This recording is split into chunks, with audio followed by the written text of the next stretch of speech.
Welcome to Fantasy Football Live, presented by Ram Trucks.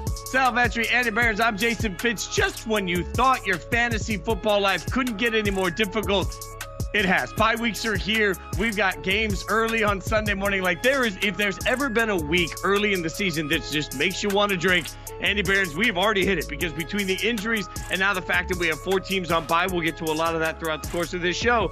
It feels like we're really leaning on the experts these days.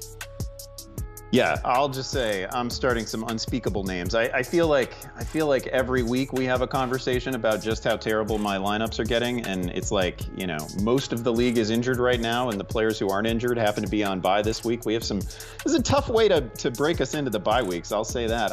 How about maybe just 2 teams on bye in week 5 instead of 4, 3 of which are fantasy juggernauts. Yeah, let this be my annual reminder that we should just play half the season, take a week off in the middle of the season where everybody gets a bye, and then play it back through the rest of the way. Sal, if somebody hits me up right now and their roster is actually good, I either hate them or I realize that they've done the smart thing and played with very few teams in their league at this point. Yeah, very few teams, or maybe a little bit of luck. Because, I mean, I'm looking at some of these rosters right now, and I'm trying to convince myself, tell myself, hype myself up. Rashad Bateman's still good. Mike Williams can go out there for me and put up some production. I can trust these guys. That's where I'm at right now. Yeah, we're in the thick of things already with the bye weeks. Well, you can trust our experts. For the next 30 minutes, we're going to get you caught up on all sorts of answers to your questions. You can be part of the conversation. Hashtag AskFFL. It's super easy. You can also drop some questions directly in the YouTube chat. We will get to those as the show goes on. Now, we are here for the next 30 minutes because it is Thursday night, which means we have a Thursday night football matchup. Usually, this is where I lie to you and tell you it's an intriguing game, but this one actually is. Buccaneers at Falcons. The Falcons a 2.5-point favorite on this. The over-under 43.5. Let's get straight to players to watch. Andy Behrens, when I say players to watch, what do you have your eye on in this one? Oh, it's got to be Bucky Irving for me. It is not an exaggeration to say that Irving has been one of the league's most exciting ball carriers to this point. Every game, he gives us a highlight or two that is simply cartoonish, just impossible stuff. He's an Oregon rookie who generated tons of preseason buzz. After 4 games, he's now averaging 5.8 yards per carry for the Bucs, compared to Rachaad White's 2.8. Irving has nearly doubled up White's total rushing yardage on fewer carries. He's averaging 3.97 yards after contact per attempt, which is insane. I don't think he's going to send White to the sidelines full time, because White is still an excellent receiver, a trusted player, good in pass protection and all that. But I do think the early down work needs to tilt pretty heavily in Irving's favor, and it might start tonight. I kind of hope it does. Last week, Irving handled all of the red zone and goal-to-go carries while White was a spectator. Atlanta has a bottom third run defense that allows over 145 rushing yards per game, so this is just a prime matchup for Irving.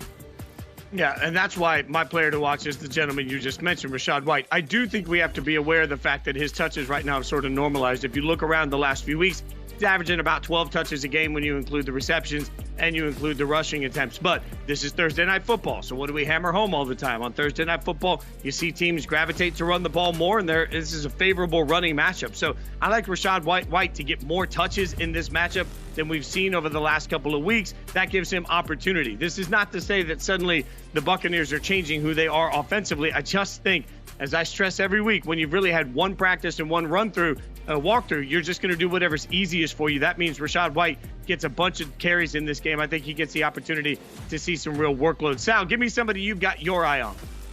Yeah, I'll give some love to the Falcons side of this one. I'm looking at Drake London. After 1 week, there was a ton of panic around Kirk Cousins. What's his mobility look like? How's that going to impact Drake London? Well, since then, let's take a little bit of a check-in. London has a 32% target share, leads this team. He's seen 42% of this team's first team targets. The first read targets, that's the priority option on the play, and that's only behind Malik Neighbors. That's how good of a role right now Drake London has within this Falcons offense. He's being put in motion. He's being seen not only in the deep parts of the field, the intermediate parts, in breaking routes, not a lot of stuff we saw last year. And honestly, I'm not really scared about this matchup for Tampa Bay. If you look at the metrics and the stats and all that on their defense, it's going to make it look like they have a solid pass defense. But week 1, they got Jaden Daniels before they took the training wheels off of him. Week 3, it was Bo Nix. And last week, it was Jalen Hurts without A.J. Brown and Devonta Smith. So I think this is a better than people think matchup for Drake London tonight. And he's somebody that I'm looking to have a big game for the Falcons.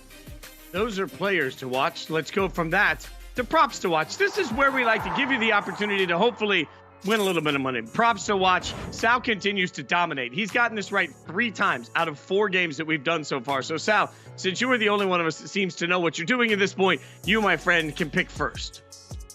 Yeah, I want to look at Bijan Robinson here tonight and his receiving yards. I've taken him for over 25.5 receiving yards. A couple of things. First off, he's hit 25 or more receiving yards in 3 out of 4 games this year. And the matchup tonight against the Bucs, they do struggle to defend their linebackers, running backs. They've allowed the 2nd most catches and 2nd most receiving yards to running backs this year. The other thing here, there's some concerns around Bijan Robinson. Generally speaking, in fantasy, only 1 touchdown so far. Last week, we saw Tyler Algier get involved, more carries, more production on the ground than Bijan Robinson. But Bijan came into that game with a shoulder injury that he picked up in Thursday's practice. He came out of that game and was on the injury report on Tuesday with a hamstring. Now he's fine, though, but I think he was a little bit banged up last week. I think maybe that played into it. Tonight, he's off the injury report. I think he's going to be healthy in a quality matchup. I like him to go over 25.5 receiving yards, and this is a guy that can get it done on just 1 catch. All right, I'm up next, and the most important thing I'm going to remind everybody is don't talk your talk. I thought last week I got it. I thought I got my Singletary prop. I thought it was 13.5. He had 14. No, it was 14.5. So I missed it. For the 2nd time this year, I have missed by the half. So the hook continues to doom me. But I'll give you a prop here. Mike Evans over 60.5 rushing yards, which may sound aggressive considering I just said we're going to see a lot of running of the football. But look at Evans against Atlanta. 18 career games. Evans has 92 catches on 149 targets for 1,407 yards and 11 touchdowns. That's the 2nd most in his career against any team that he's faced. And when he's been healthy, he's absolutely hit this over on 60.5 every time he's played with Baker against Atlanta. So to me, this is pretty simple. Even though I think they're going to run the football a lot, there will be big play opportunities. And when your name is Mike Evans, it only takes 2 or 3 of those catches to get to the over on 60.5. I think this one breaks the schneid for me. We'll see if I can actually get in the win column because I need one desperately. Andy Behrens, you're ahead in this thing because I've been pathetic. You've gotten it right once. Let's see if that mojo continues into this week. What do you got for us? That's right. I'm red hot right now. I hit my kicker prop last week, so now I'm feeling good again. I'm back on track. Give me Baker Mayfield over 11.5 rushing yards. For starters, again, Atlanta has actually, they've allowed the most rushing yards to quarterbacks this season, in part because they've faced some very talented and proactive rushing QBs. But also, again, they're one of the most generous run defenses in the NFL, allowing over 145 rushing yards per game. We know that Mayfield is a willing and eager runner when he sees an opportunity. He's got 2 rushing scores this year. He's hit double-digit yards 3 times on the ground. I think he calls his own number enough in prime time to reach 15 to 20, maybe 25 yards. If he just scrambles 3 or 4 times and the kneel downs don't get me, I think I clear this number with ease. Yeah, also should be noted, Baker Mayfield now slim. Like he's trimmed up a little bit, so maybe these rushing yards come a little easier for Baker. This is what happens when you get an athletic, slim Baker at this point. All right, I've mentioned it a couple of times. Let's break it down. We need a song for this at some point. It's the bye week blues. Da da da da da. We got 4 teams on the bye week blues: Detroit, the Chargers, Philly, and Tennessee. This is where I tell everybody I hate bye week. It's the worst in the world when your team has the bye week. But Detroit, LA, Philly, Tennessee. So we're going to look at some spot starts. Some guys maybe we should consider to put in this week because you need somebody due to the bye week. Andy Behrens, give me somebody on your mind. Yeah, I think if you ask most fans right now to name the NFL leader in passing yards, they would guess a whole lot of names before hitting on Geno Smith. He's averaging 295 yards per game. He's coming off 395 at Detroit, plus he's completing over 72% of his throws. Smith also has the most attempts and completions on the year. Ryan Grubb's offense has been as advertised. This week, he's home against the Giants defense, and they are not exactly world beaters. I am personally guaranteeing at least 1 DK Metcalf touchdown this week. It is just a little crazy to me that Geno is still widely available in Yahoo leagues. He's just over 50% rostered. He's only 1 year removed from actually finishing as the overall QB5, so we know his fantasy ceiling is relatively high. I think he's better than a bye week placeholder here. I think he's actually someone that you can use as a regular part of a quarterback platoon.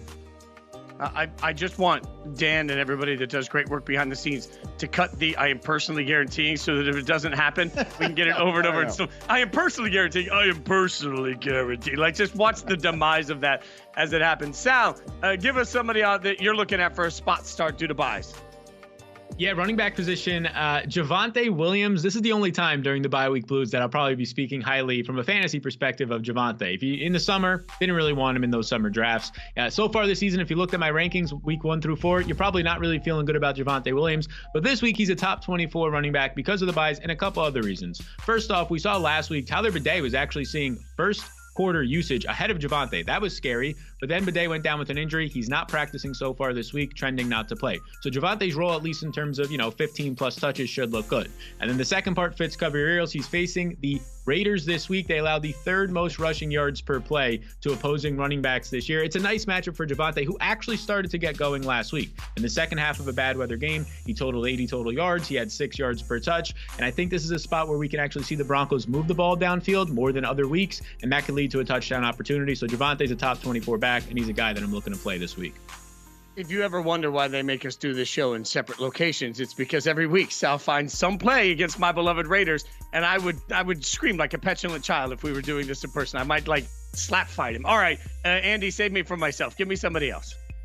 To Sal's credit, he's the only one of us that doesn't have obvious glee when he's about to say something critical about the Raiders. He's very polite about it. I'm gonna go Dontayvion Wicks here.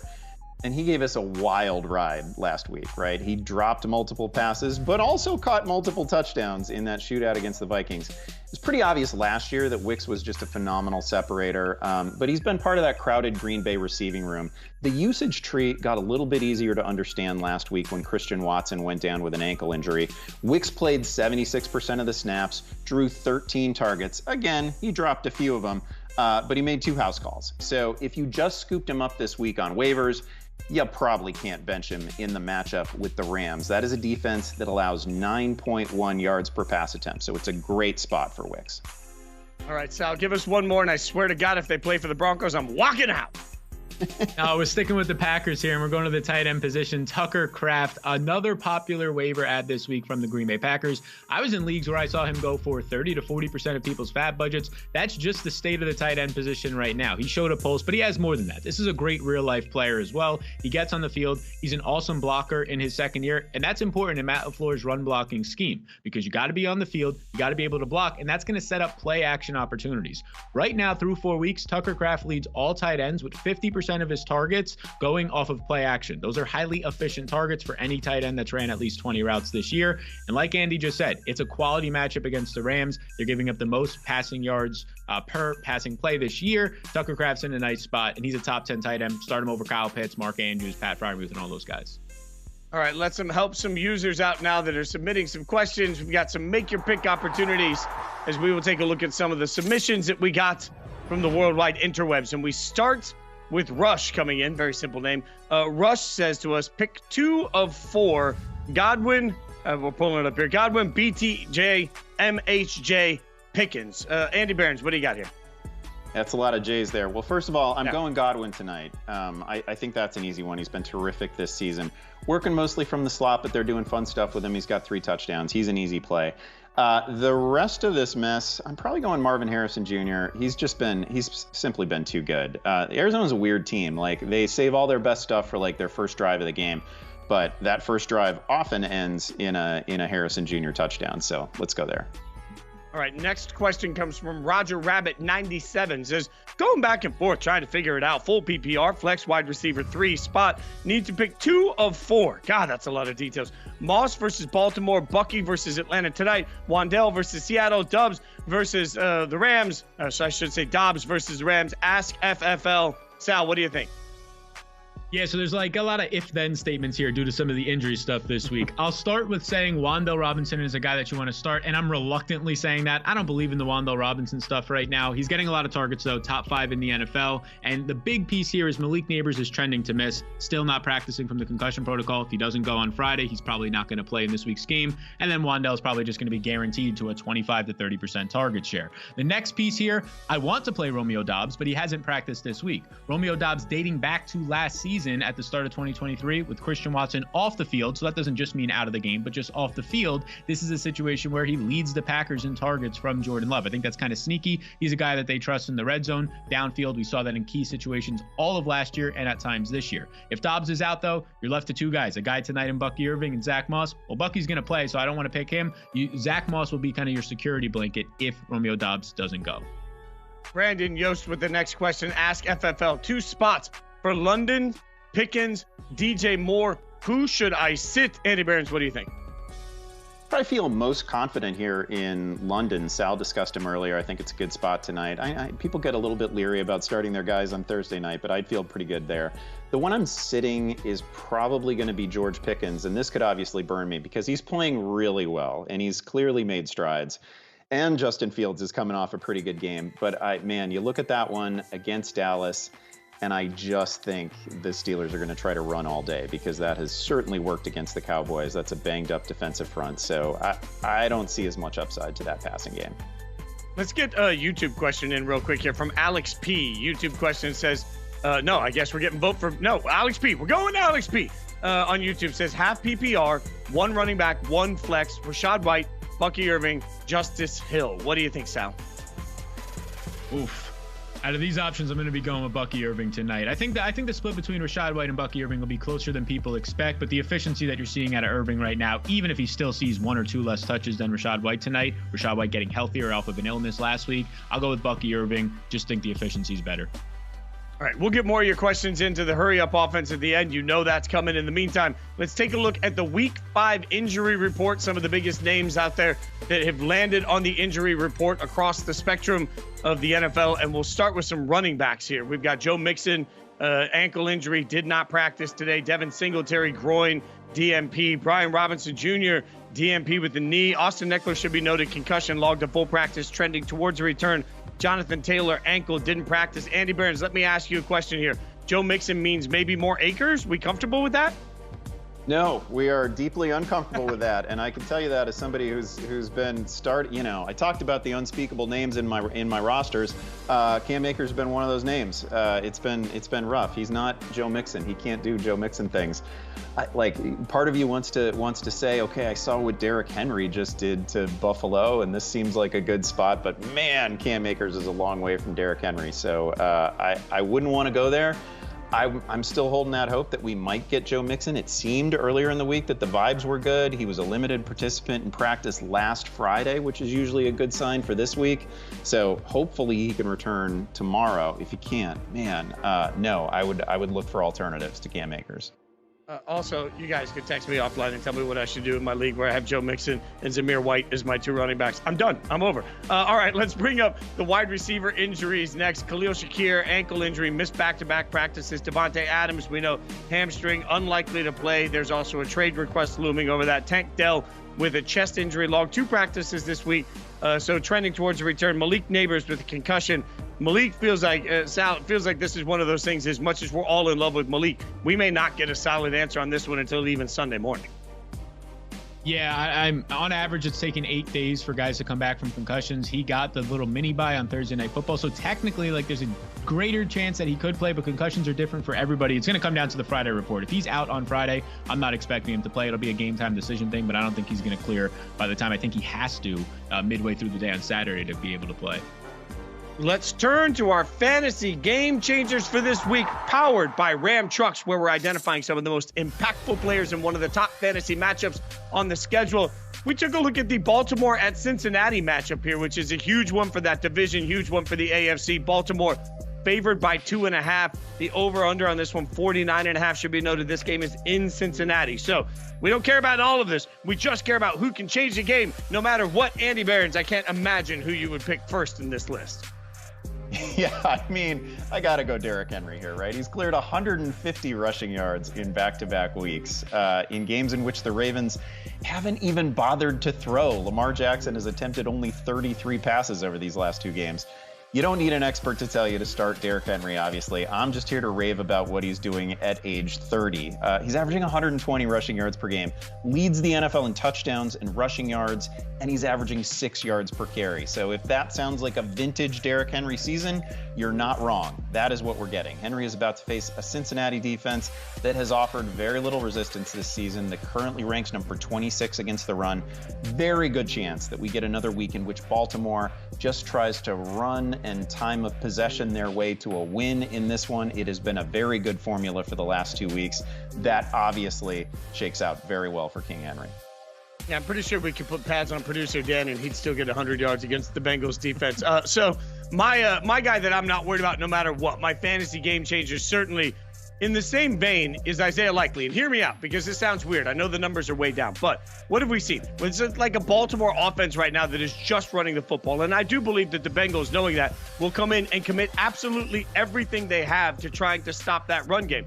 The problem is you have two tight ends in Isaiah Likely and Mark Andrews that are capable of catching the ball out of blocking formation. So I think there's a real opportunity when eventually Cincinnati decides to invite like 47 people up to the line of scrimmage to try and stop Derrick Henry. That would be against the rules. There'll be a quick play action moment, and Isaiah Likely, I think, gets a lot of targets. I know that they don't throw the ball a bunch, but throwing the ball to their tight ends in this game because of the way they'll have to try and defend Derrick Henry makes sense to me. I like Isaiah Likely to have a big breakout game. Sal, who do you like? Yeah, I'm looking at the Bengals side of this one with T. Higgins. The Bengals offense the last 2 weeks looks a lot better. And what do you know? T. Higgins came back 2 games ago. Now, it's not just that. They had some nice matchups against the Commanders. They got Chase Brown unlocked last week as well. But Higgins being back does matter. It takes the secondary's attention off of just Jamar Chase. It focuses as well on Higgins. And we've seen Chase have a couple of huge touchdowns the last couple of weeks. He's been getting going. But also T. Higgins in week 4 got unlocked a little bit. 32% of the team's targets led the Bengals. He caught 6 balls for 60 yards on 10 targets, and he looked good out there. And now this week against the Ravens, their run defense has been solid. You think about their secondary from last year, and it was great, but they've lost pieces since then. And you can actually get yours in the passing game against Baltimore if you have the talented pieces out there to do so. They allow the 12th most receiving yards per play. I think T. Higgins finds the end zone for the first time this year in this game, and he is somebody that I'm looking at for the Bengals. All right, now it is time for something I've actually had some moderate success with this year. Bold predictions. It is time to just throw out something wild and chaotic and tell the world what you are boldly ready to plant your flag on and predict will happen. Sal, give us the truth that we will be talking about on Monday. Oh, yes. Brian Thomas Jr., the rookie receiver for the Jacksonville Jaguars, will lead every single receiver this week in receiving yards by going over 130 total yards. This guy ranks 12th in wide receiver efficiency, EPA, this year. He's had 11 or more fantasy points in 3 out of 4 games, including 2 top 20 finishes. Now, that's good for a rookie, but especially considering his situation. Right now, Trevor Lawrence is completing just 53% of his passes. Second worst in the NFL, only ahead of Anthony Richardson, who's completing a historically bad right now, 50%. Despite all of that, despite the situation, the offense not looking good, the play calling being suspect, you're still getting Brian Thomas producing, and now he gets his best matchup of the season. The Colts right now are allowing over 100 yards per game to number 1 outside receivers. That's where Brian Thomas lines up. We saw it last week with George Pickens. The week before, another rookie, Rome Odunze, popped off for a big game. In week 1, it was Nico Collins for over 100 yards. And this week, it's going to be Brian Thomas for over 130, and he'll lead all wide receivers in receiving yards. Ooh, I like this. Like, just coming in with very specific. All right, so I'll give you a bold prediction. And it's not just about one, it's about a bunch of players. If you look in the app and you see NYJ, and you see anybody that plays for the New York Jets this weekend, bench them. Get rid of them. Don't play them. Look, the Jets have just a terrible matchup coming into this weekend. And when you talk about the Minnesota Vikings and the fact that they've won the games that they've won, it's also the fact that they have made C.J. Stroud, who supposedly is basically the second coming, look bad in that game. And they made Jordan Love, who may or may not be inconsistent, look terrible in that game. They have wins over San Francisco as well. Like, this is a Minnesota team that Brian Flores, defensive coordinator, has the opposing quarterback seeing ghosts every single week. I know everybody's going to say it's Aaron Rodgers. I don't care. Brian Flores right now is hot. And when you as a play caller and a coordinator are hot and you're taking away everything from explosive offenses, and then I'm looking at a Jets team that we all watched that disaster. We just wanted to scrape our eyeballs out of our head what we saw against Denver. I don't think the Jets are going to have anything in this game. Bench everybody that plays for the Jets. They're not going to do anything this weekend for you. It's just going to be a liability. Andy Behrens, what do you got for us? I'm going to go with Najee Harris finally breaking out. And unlike Sal, I'm not sure I want to put too fine a point on this because I'm not totally sure what a breakout looks like for Najee Harris at this stage. Howard. but wow, does he have a great matchup. I do know that Najee has topped 70 scrimmage yards in every game so far, but he hasn't found the end zone yet, hasn't been particularly efficient. We know that. Let's just say, though, that the Cowboys defense popped up on the schedule at exactly the right time for Najee. Dallas is just catastrophically banged up right at the moment. No Micah Parsons, no DeMarcus Lawrence. This Cowboys D has allowed 145.8 rushing yards per game and 8 rushing touchdowns. And that was before these guys were banged up. That was when they were at full strength. So there's a very good chance that Najee finally visits the end zone this week, clears 100 scrimmage yards, and finishes as a top 10 fantasy running back. So your bold prediction involved nothing really specific and gave you the opportunity to be like, yeah, that's a breakout. And I don't know what this will be brought back on Sunday. I can always right there. You've been watching too many debates at this point. You are in full politician mode at this point. All right, let's get into some hurry up offense. That's why they don't let me moderate those things. That's really the reason. Hurry up offense. You know what we do? We throw the 25-second clock up and we see if the guys can make everybody brilliant. Mary Lee Taylor says Baker Mayfield or Geno Smith. Please help. Sal, what do you think? Yeah, I think this one is pretty easy this week. Geno Smith is a top 10 quarterback, borderline top 5 quarterback on the week. We heard all the great things Andy said earlier about him. You're getting the volume out of him. You're getting the solid play calling. They're putting wide receivers right now. Ryan Grubb, the play caller, offensive coordinator, they're putting those wide receivers in places that they specifically win. I want Geno Smith here. Love that. With time left on the clock, Andy, he set the standard there. Kimmy says Bucky Irving over Zach Moss this week in PPR. What do you think, Andy? Yeah, two really interesting players to talk about. First of all, Zach Moss got a terrible matchup against Baltimore. They've been very good against the run. Also, he's got a Chase Brown problem. Chase Brown, last week, 40% of the snaps, 17 touches, looked great. He's a very good player. I'm going Bucky Irving for a lot of the reasons that I talked about earlier. Just an absolutely dynamic back. Really good chance to find the end zone. He's getting the goal to go work now. I really want you to work Chase Brown problem into 99 problems. Future lyric opportunity. John Crow says, do I start Otten over Kincaid this week? Sal Vetri, what do you think? Oh, man, I'm going Kincaid here. The thing for Otten is he's just the flavor of the week at tight end right now. 1 week it was Hunter Henry, then Tyler Conklin. Now it's Cade Otten, and he has to compete with, Chris Godwin, Mike Evans right now. It's not like he can consistently see that volume. Kincaid, maybe even with no Khalil Shakur this week, I'm going there. All right, the next question comes from Charco? We're going to go Charco 2882, which just sounds badass. Pitts or Engram this week? What do you think, Andy? Yeah, all caps, so you know it's serious. This is actually a question where, you think back to Sal's recommendation of Tucker Kraft. I might even go Tucker Kraft here. I hate these options. Pitts hasn't seen more than 5 targets in any game. He was shut out last week. They're making noises about him, but I don't know. What would a big game look like at this point? Engram has been injured. We think he's coming back from it. If I have to pick from these two, give me Engram. Man, he didn't even respect the clock at that point. Full delay game on that one. 5-yard penalty, repeat first down. Kim says, #AskFFL, Baker tonight or Fields Sunday in the rain. Sal, you would have had more time, but Andy used it all up. What do you think? Look, I promise I have nothing against Baker Mayfield answering these quarterback questions, but I'm going with Justin Fields yet again. Again, another borderline top 5 quarterback for me. Baker's not even in my top 10 this week. Fields gets the matchup against the Cowboys. Running backs have success. I think Fields is going to have some on the ground as well. All right, we'll get a couple YouTube questions in here, and the first one comes from Daryl Green. No confirmation on if it's the Daryl Green. Says, start one. Deontay Johnson, Wan'Dale Robinson, and Amari Cooper PPR. What do you think, Andy? Oh, I think Amari Cooper this week, and I know it's been a roller coaster for him, but that's where I'd lean here. I agree with everything that Sal said earlier about Wan'Dale Robinson. I know he's getting a lot of targets, but does he not doing a lot with them? There's not a lot there after the catch, so give me Amari. All right, the next YouTube question comes in from Chris Patel. And Chris Patel, Sal, says, half PPR, pick 3. Addison, Moss, Ayuk, Gibson, Pittman. All right, I'm going to definitely be going with Ayuk here. I think this is his bounce back week against a bad Cardinals secondary, second most yards per play allowed. The second one, Pittman I'm going to go to. I don't think Anthony Richardson coming back benefits him, but I think compared to Moss in a tough matchup. And Addison, I think, is a guy I'm going to sit as well. I don't even know who the 5th guy was there, but he's the other guy I'm starting. Addison, look at that. Spot. The guys are doing this blind. It's amazing. They're just throwing this out blind. Good job by you guys. We'll get back on track with the offense now as we get back to the questions. This one comes from STG84. Who should you keep rostered ROS between JSN and Wan'Dale in a standard league? #AskFFL. Andy Behrens, what do you think?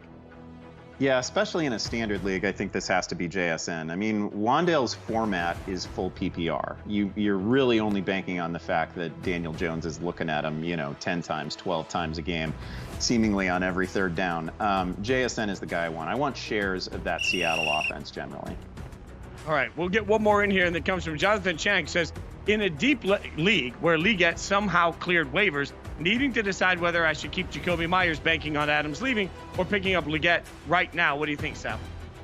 Oh, man, I think Liggett's a great player, but as of the current situation we're in, I have to keep Jacoby Myers. He saw a 42% target share last week. Adams isn't playing anytime soon, and he might not even be on this team in a couple of weeks, so you're keeping Jacoby Myers if I'm you.